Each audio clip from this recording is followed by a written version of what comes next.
Student, कैसे हैं आप सभी। इससे पहले की जो हमारी क्लास हुई थी उसमें हमने श्वसन और पाचन तंत्र के बारे में डिस्कशन कर लिया था। आज जो हम बात करने वाले हैं क्लास 12 का चैप्टर है आपका मानव का रक्त परिसंचरण तंत्र। तो हम परिसंचरण तंत्र के बारे में बात करने वाले हैं। आज सबसे पहले देख लेते हैं कि परिसंचरण तंत्र होता क्या है। तो देखिए स्टूडेंट, परिसंचरण तंत्र जो है वो एक्चुअल में क्या है, मानव जो है उसके शरीर में CO2 ऑक्सीजन जो भी पोषक पदार्थ है वो, उसके अलावा जो अपशिष्ट पदार्थ है वो उनके परिवहन के लिए जो है द्रव पाया जाता है जिसे हम रक्त कहते हैं, द्रव ऊतक होता है। ठीक है, तो इसका जो परिवहन है, ठीक है ना, इसे ही क्या कहा जाता है, यानी कि ये जो जितने भी पदार्थ हैं इन सभी को शरीर में एक से दूसरे भाग में पहुंचाने का काम करता है। और ये जो तंत्र है इसे हम कहते हैं परिसंचरण तंत्र। जो परिसंचरण तंत्र होता है वो बेसिकली जो है दो टाइप का होता है, या तो होता है खुला परिसंचरण तंत्र और नहीं तो होता है बंद परिसंचरण तंत्र। जो खुला परिसंचरण तंत्र है उसमें क्या होता है कि जो द्रव पदार्थ है जो कि परिवहन का कार्य कर रहा है वह नलिकाओं में नहीं बहता है, बल्कि कहाँ रहता है, वो जो है जो कोशिका और ऊतक है उनके बीच का जो स्थान होता है उसमें वह रहता है। उसमें नलिकाएं नहीं पाई जाती है, क्योंकि नलिकाओं में नहीं बह रहा है, बंद नलिकाओं में नहीं बह रहा है, इसलिए हम इसे क्या कहेंगे, खुला परिसंचरण तंत्र। और ये पाया जाता है सॉरी मोलस्का में और कीट में। ठीक है ना, जो मोलस्का है, मोलस्का में आपके सीपी जो है, घोंगा है, वो सभी आ जाते हैं। और उसके अलावा जो कीट जो है उन सब के अंदर जो है खुले प्रकार का परिसंचरण तंत्र पाया जाता है। ठीक है, जैसे तिलचट्टा है, ठीक है, तो इनके अंदर खुले प्रकार का परिसंचरण तंत्र होता है। जबकि अगर हम बात करते हैं बंद परिसंचरण तंत्र की, तो मानव में ये पाया जाता है। इसमें क्या होता है कि जो रुधिर है, यानी कि जो परिवहन का जो द्रव है, जैसे हम रुधिर कहते हैं, हमारे अंदर रुधिर है, तो वह जो है वो क्या होता है, बंद नलिकाओं में बह रहा है। ठीक है, तो ऐसा किसमें पाया जाता है, या तो मानव में या खरगोश में। ठीक है, उसके बाद देखिए सबसे पहले बात कर लेते हैं। देखो, क्योंकि हमने बात की कि जो परिवहन करता है उस तंत्र को, जो उससे संबंधित जो है उसे हम कहते हैं परिवहन तंत्र या परिसंचरण तंत्र। ठीक है, तो ये जो परिसंचरण तंत्र है ये द्रव के ऊपर निर्भर हो गया। ये जो द्रव हमारे अंदर है उसे हम कहते हैं रुधिर। तो ये रुधिर जो है इसकी क्या कंपोजिशन होती है, इसका क्या संगठन है और इसमें क्या क्या पाया जाता है, इसकी बात कर लेते हैं। तो देखिए जो रुधिर होता है वो किस प्रकार का है। देखो, ये एक तरल द्रव है, परिसंचारी है, क्योंकि इधर से उधर परिवहन का कार्य करता है। ठीक है, और ये जो है क्या करता है, वाहिनी और हार्ट से होते हुए पूरे शरीर में ये क्या करेगा, निरंतर बहता रहेगा, परिक्रमा लगाता रहेगा और जो भी पदार्थ है उनका ये स्थानांतरण करता रहेगा। ठीक है, उसके बाद देखो अगर हम इसकी क्वांटिटी की बात करें तो जो मनुष्य है, सामान्यतः वयस्क जो मनुष्य होता है उसमें रुधिर की क्वांटिटी होती है 5 लीटर। ठीक है, 5 लीटर रुधिर पाया जाता है सामान्य वयस्क मनुष्य में। और जो हमारा टोटल शारीरिक भाग है उसका ये 7 से 8% होता है। ठीक है, तो 7 से 8% भाग जो है ये बनाता है रुधिर।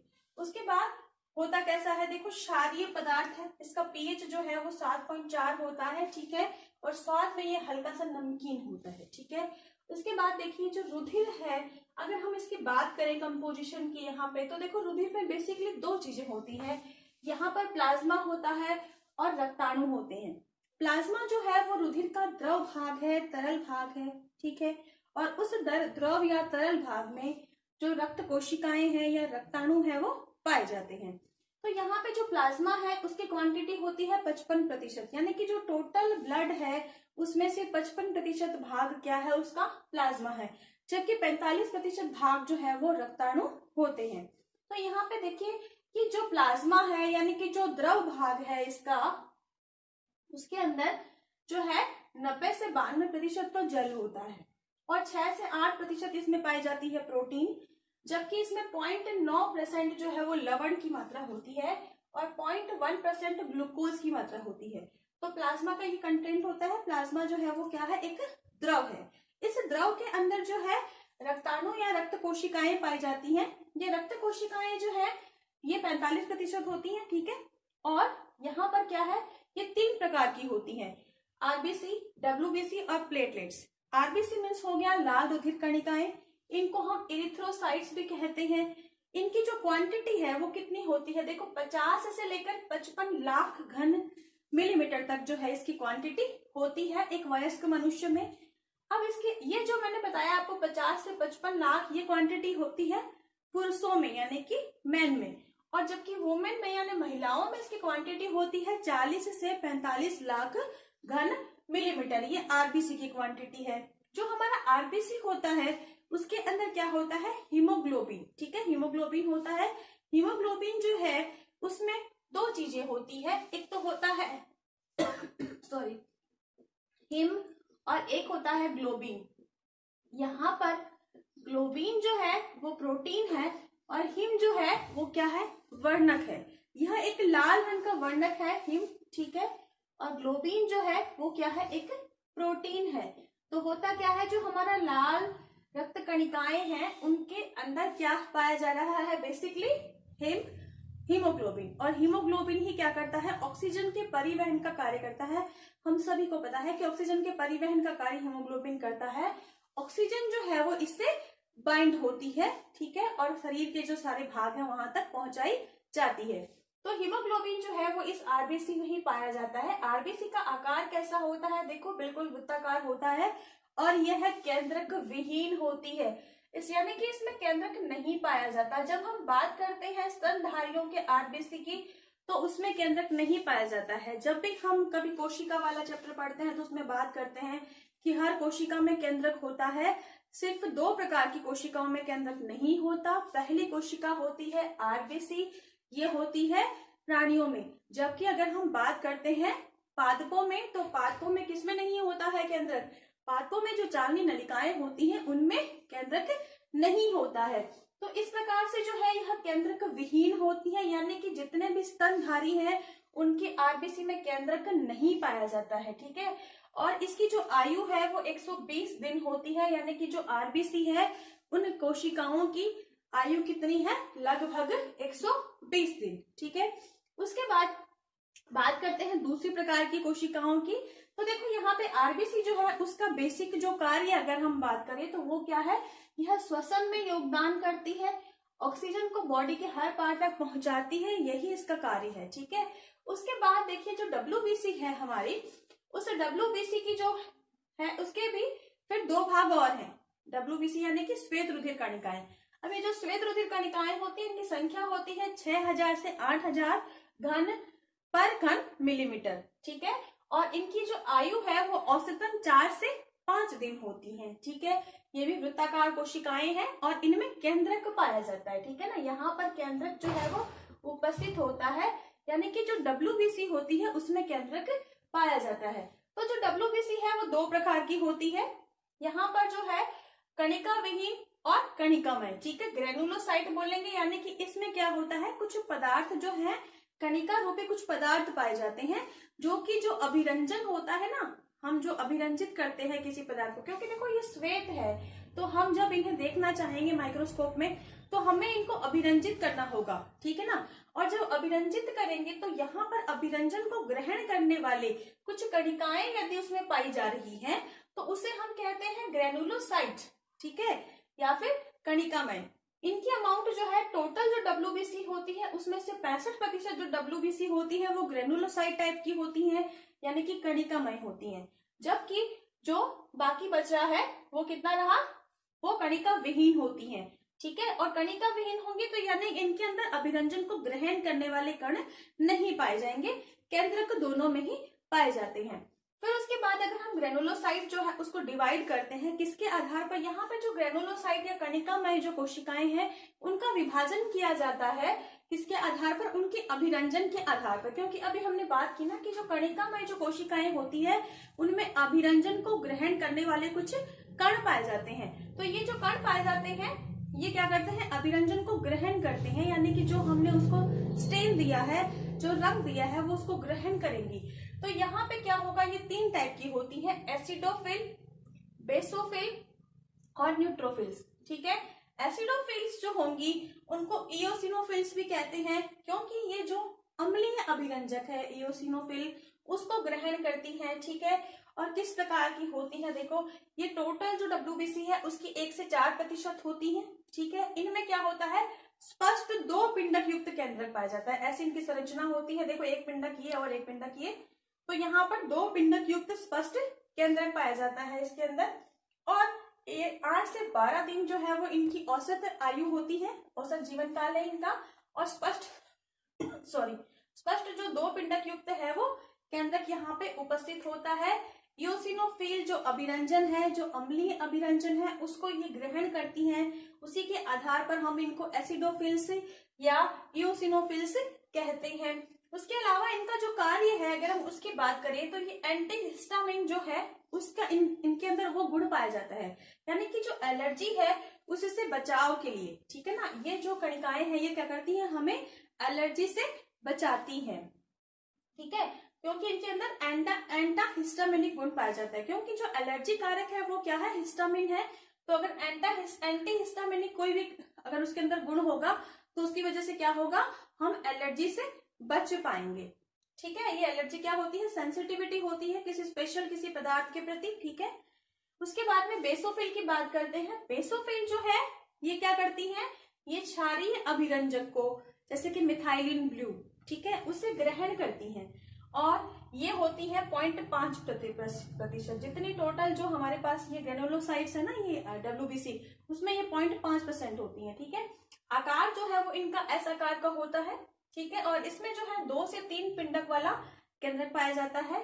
और यहाँ पर ये जस्ट उल्टा है, ये जो है हिस्टामिन पदार्थ का स्रावन करती है।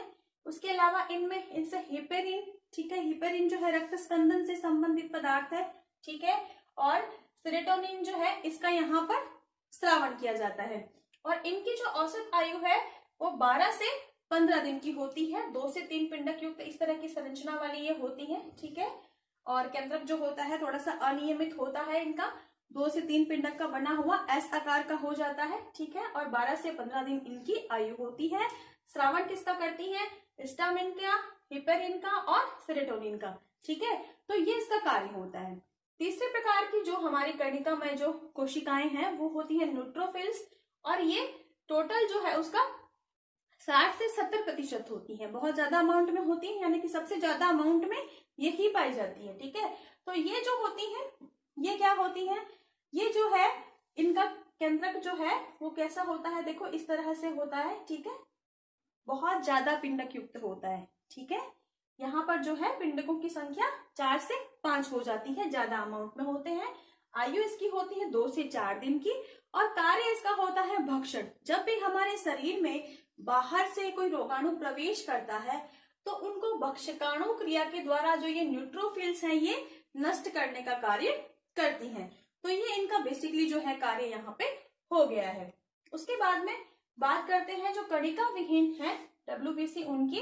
तो कणिका विहीन जो होती है ये भी 2 प्रकार की होती है, या तो लिम्फोसाइट प्रकार की या मोनोसाइट प्रकार की। मोनोसाइट में क्या है, एक ही केंद्रक है और वो जो है बहुत ज्यादा अमाउंट में है, तो इस वजह से बड़ा केंद्रक होता है एक, ठीक है ना। और यहाँ पे जो लिम्फोसाइट की हम बात करते हैं तो लिम्फोसाइट में क्या होता है, इसके अंदर जो है एक छोटा केंद्रक पाया जाता है, कोशिका द्रव्य का अमाउंट जो है इसमें कम होता है, ठीक है।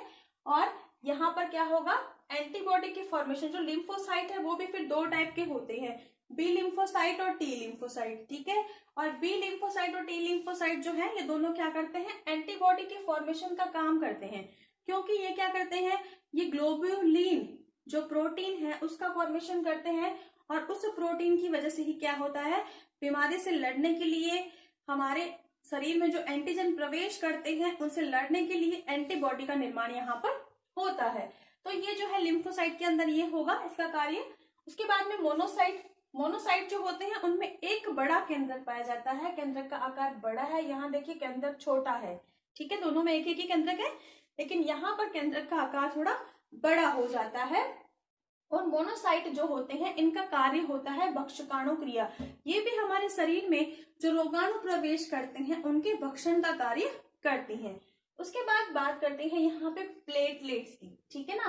अभी तक हमने जो है RBC WBC की बात कर ली, अब प्लेटलेट्स की बात करते हैं। प्लेटलेट्स जो होती हैं वो अनियमित आकार की होती हैं, संख्या इनकी होती है 3 लाख पर घन मिलीमीटर तक, ठीक है, और इनकी आयु होती है 5 से 7 दिन। अब अनियमित आकार की है, ठीक है, आयु इनके 5 से 7 दिन होती है।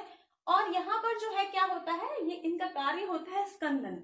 जब भी हमारे शरीर में कभी चोट लगती है तो चोट लगने पर जो रक्त का थक्का बनता है, उस थक्के को बनाने में इन प्लेटलेट्स का योगदान होता है। ठीक है, तो ये हमारे शरीर के अंदर रक्त का थक्का बनने से रोकता है, और जब चोट लगती है तो रक्त का थक्का बनाने में ये मददगार होती है प्लेटलेट्स। ठीक है, तो इस तरह का जो है यहाँ पे हमने जो है रुधिर के बारे में, उसका कंपोनेंट्स के बारे में पढ़ा, उसकी कंपोजिशन के बारे में पढ़ा।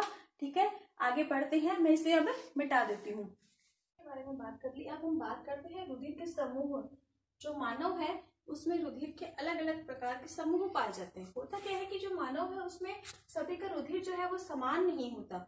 समान कैसे नहीं होता? देखो, सभी में हीमोग्लोबिन है, रुधिर में सभी का रक्त जो है वो लाल है, जो हमने सेम कंपोनेंट बताया वो सारे हैं। तो फिर रुधिर भिन्न कैसे हुआ?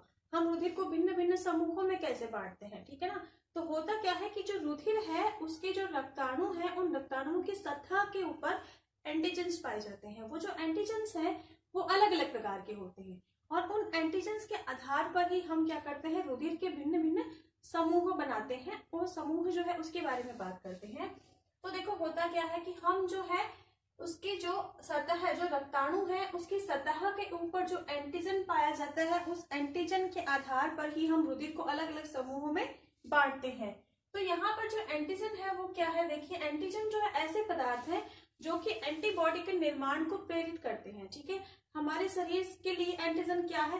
कुछ भी जो हमारी बॉडी से बाहर से जो आता है उसकी वजह से क्या होगा कि बॉडी में जो एंटीजन है वो एंटीबॉडी के निर्माण को प्रेरित करेंगे। ठीक है ना, तो ये क्या होते हैं? एंटीजन, जो कि एंटीबॉडी के निर्माण को प्रेरित करते हैं। एंटीबॉडी क्या होंगे? जो है ग्लोबुलिन प्रोटीन से बने हुए होते हैं, और ये बीमारी से लड़ने का काम करते हैं। ठीक है, तो यहाँ पे क्या होता है, देखो, जो एंटीजन है वो एंटीबॉडी के निर्माण को प्रेरित करते हैं, और यहाँ पर समूह जो है उसकी हम बात करते हैं जब मानव में, तो इसे हम बेसिकली जो समूह है एंटीजन, वो हमारे अंदर दो प्रकार के पाए जाते हैं।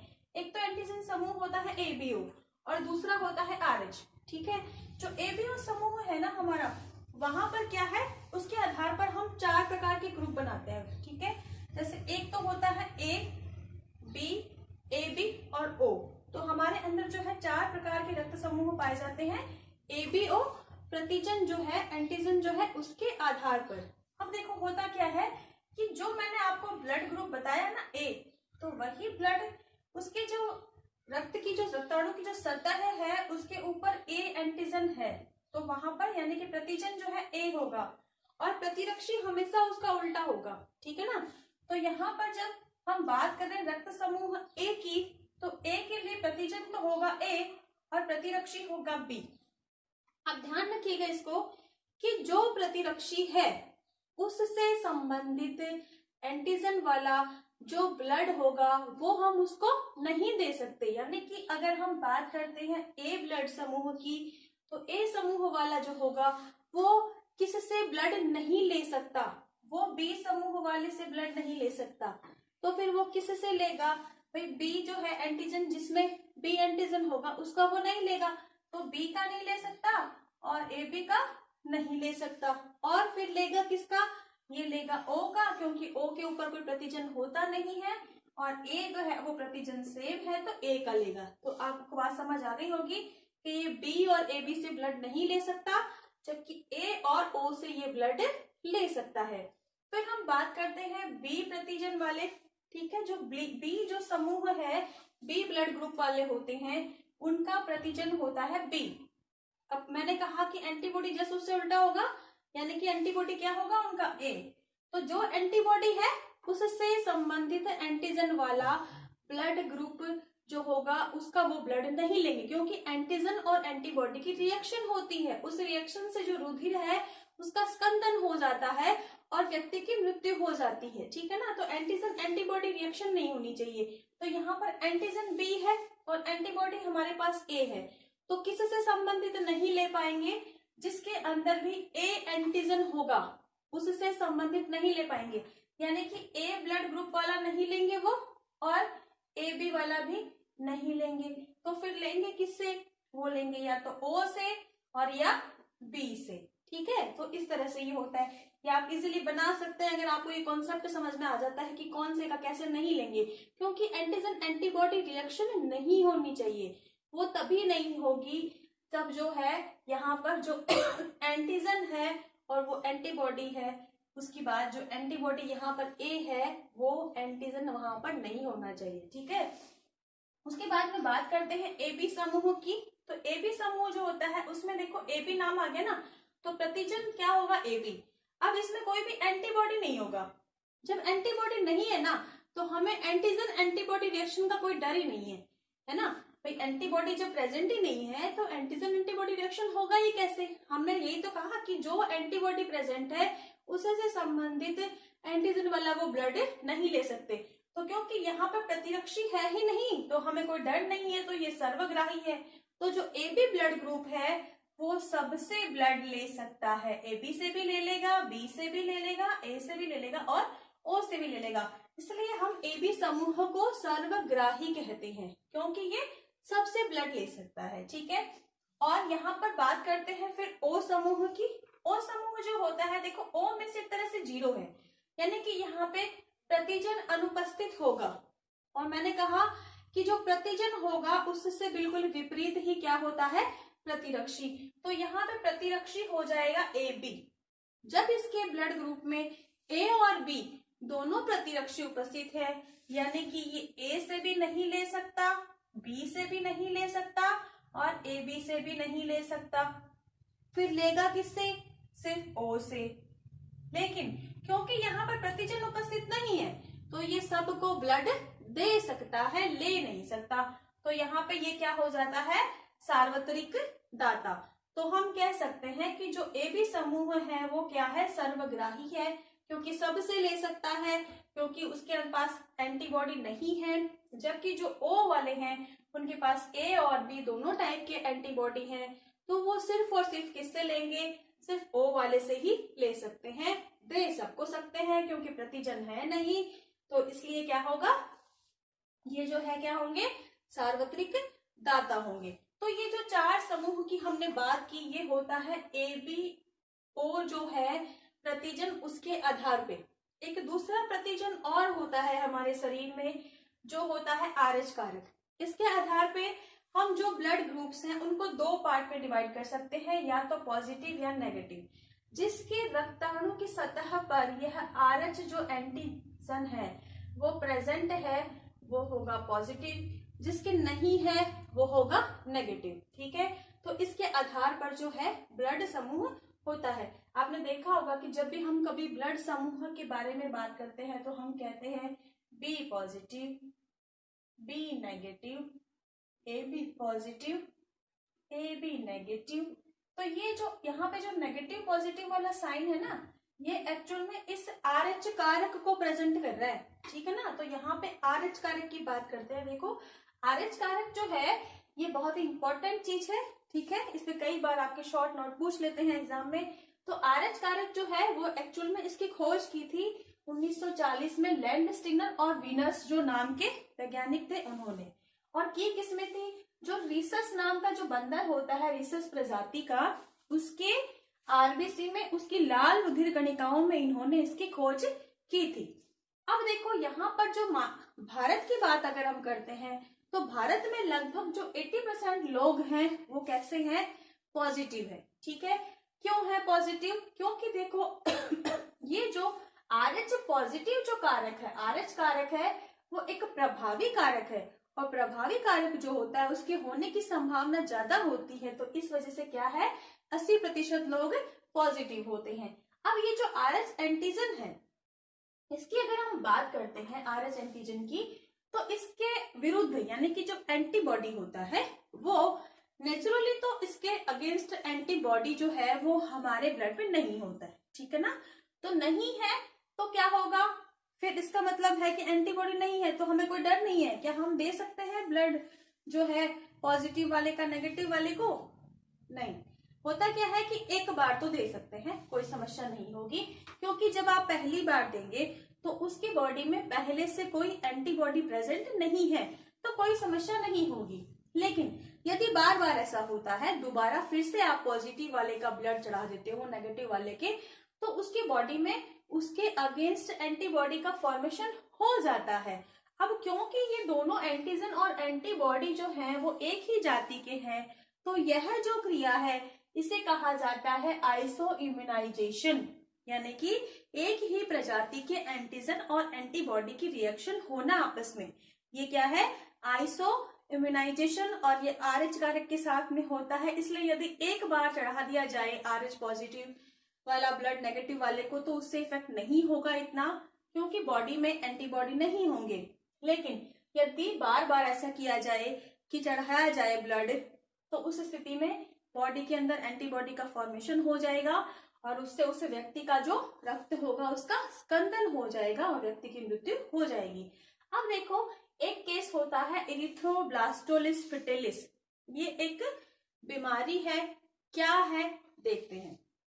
होता क्या है, देखो, ये एक बीमारी है जो RH नेगेटिव मदर जो है, अगर वो RH पॉजिटिव जो शिशु है उससे युक्त गर्भ को धारण करती है, तो उस स्थिति में क्या होगा, है ना।